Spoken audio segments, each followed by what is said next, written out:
Il voulait séparer le Mali en deux, prendre la partie nord du Mali où il y a beaucoup de ressources, le pétrole, l'or et j'en passe, et en faire un autre pays dirigé par des terreaux. Pourquoi estimez-vous que le nord du Mali, finalement, vous revient aux Azawad?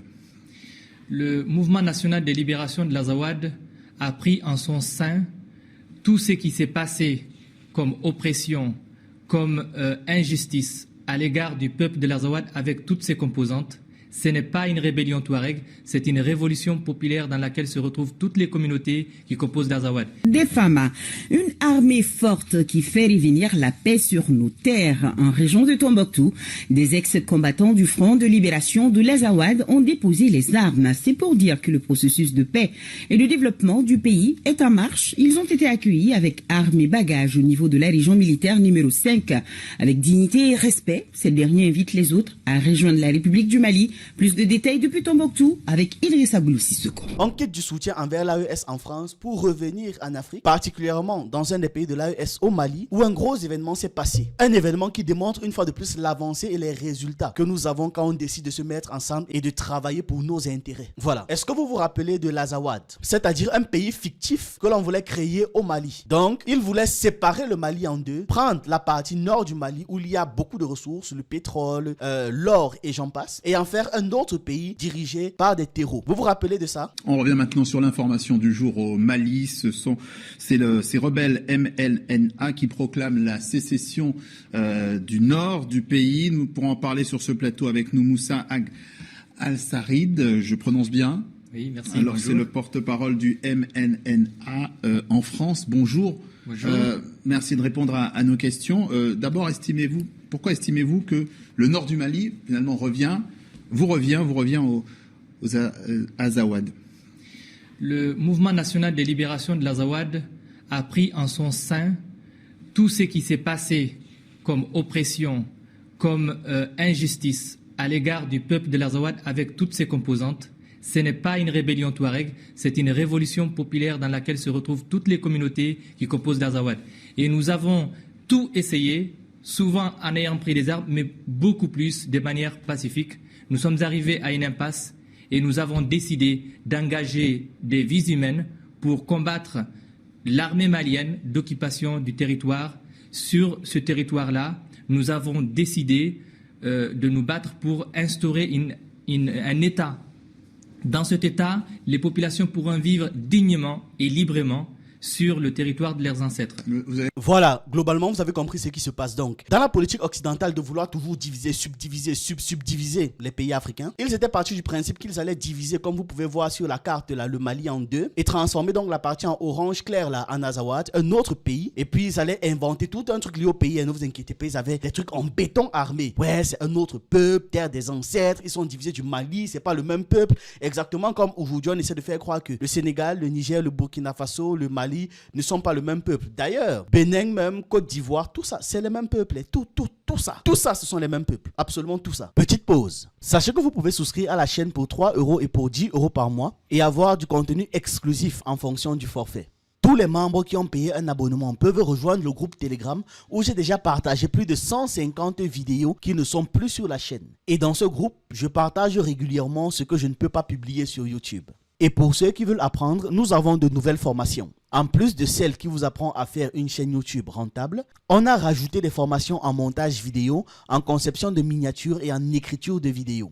On vous apprend comment monter une vidéo en face caméra, en illustration ou encore en utilisant des avatars. On apprend également à faire des miniatures comme Pansy Kamit, Yomi Denzel ou encore le célèbre youtubeur MrBeast. Je vous laisse toutes les informations en description. Revenons au sujet. Et comme ils ont déjà réussi à subdiviser l'Afrique comme on l'a aujourd'hui, où les Ivoiriens ne se considèrent pas comme des Togolais, les Togolais ne se considèrent pas comme des Béninois, les Béninois ne se considèrent pas comme des Nigériens, les Nigériens ne se considèrent pas comme des Nigérians et j'en passe. On arrive aujourd'hui à un schisme très bizarre. Et donc dans la continuité de cette politique de division, pour des intérêts économiques, géostratégiques, ils ont voulu subdiviser encore le Mali et transformer une partie du Mali en Azawad, créer encore un pays dans un pays, comme ils ont fait par exemple avec la Gambie qui se trouve au sein du Sénégal. Vous-même, regardez la Gambie. Voici le Sénégal, ça part d'ici, ça arrive jusque là. Tu zoomes, c'est là que tu as la Gambie, en plein milieu du Sénégal. Pourquoi ce n'est pas le même pays? Donc, Dans cette politique, ils voulaient subdiviser le Mali. Et le Mali, depuis des années, se bat. Sachez que l'interview que l'on a regardée ensemble ici date de 12 ans. La date exacte de la publication de cette vidéo, c'est le 6 avril 2012. Donc, depuis des années déjà,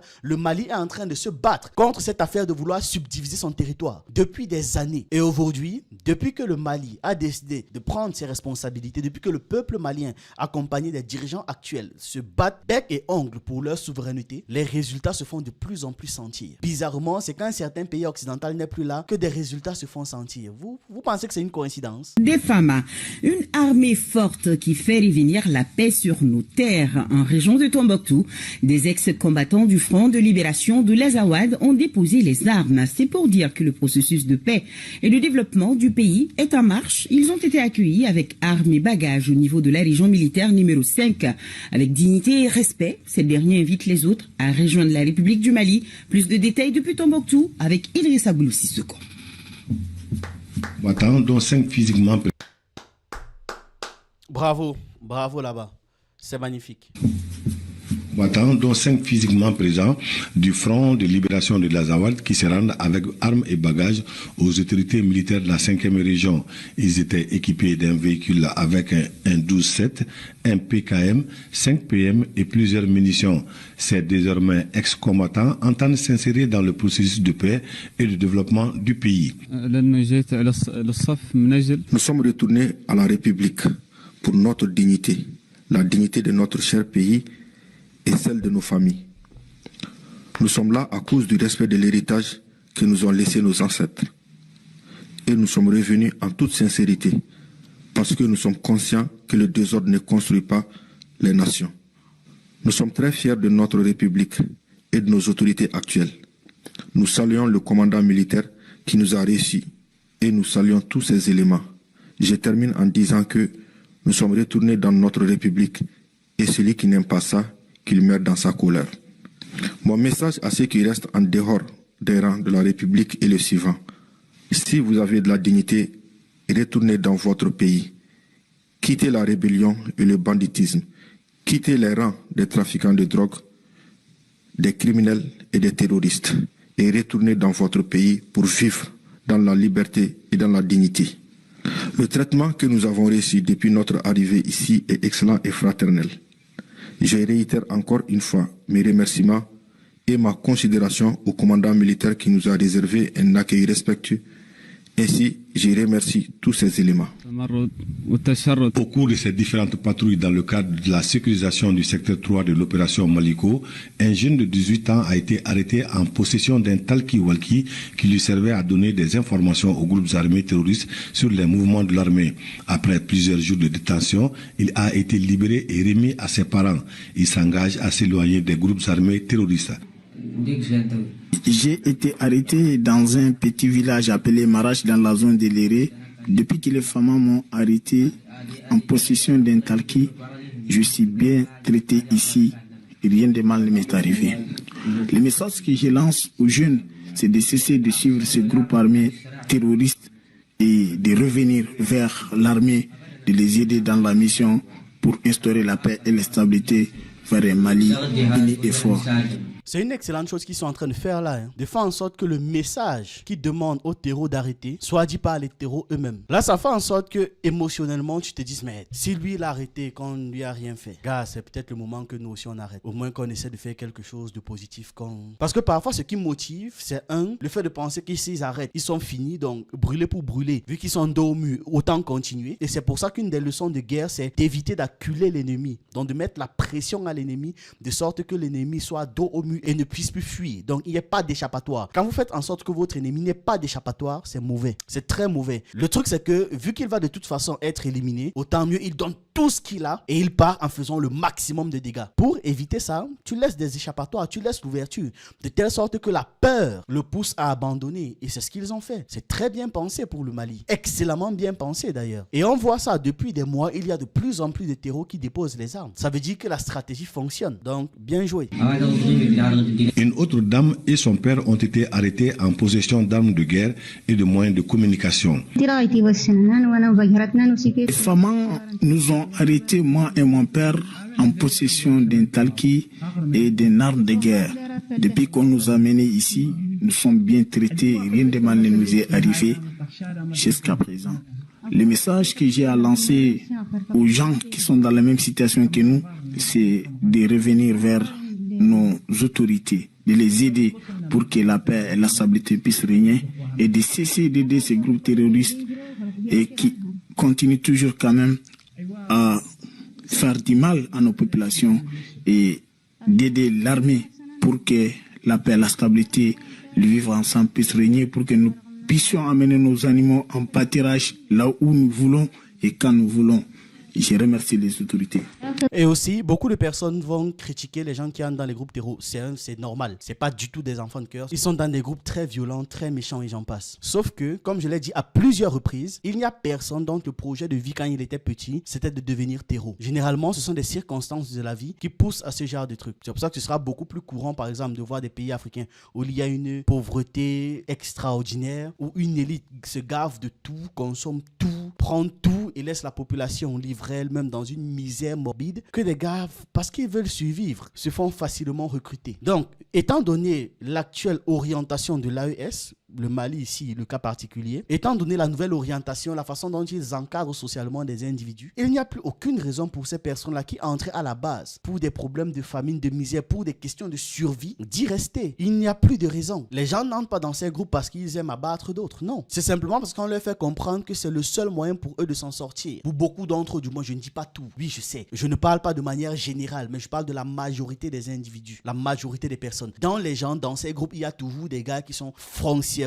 mal intentionnés, certes. Je ne suis pas en train de les nier, je ne suis pas en train de les justifier, je ne suis pas en train de justifier l'exact terreau. Pas du tout, je ne pourrais pas le faire. Ce serait très malhonnête de ma part. Je ne pourrais même pas un peu l'envisager. Ce serait très malhonnête, très méchant même de ma part. Donc je ne peux pas le faire. J'essaie juste de vous expliquer que parfois des personnes se trouvent là-dedans, pas par plaisir, mais par manque de choix et par nécessité de survie. C'est tout. Donc, si on peut déjà faire en sorte de récupérer tous ceux qui n'y sont pas entrés par choix, mais qui sont entrés dans ces groupes parce qu'ils avaient faim, parce qu'ils se sentaient délaissés et j'en passe, si on peut déjà les récupérer, c'est une très belle avancée parce qu'on va amputer ces groupes terreaux de beaucoup de membres déjà et des membres qui ont des informations clés. Je réitère, très bien joué de la part du Mali.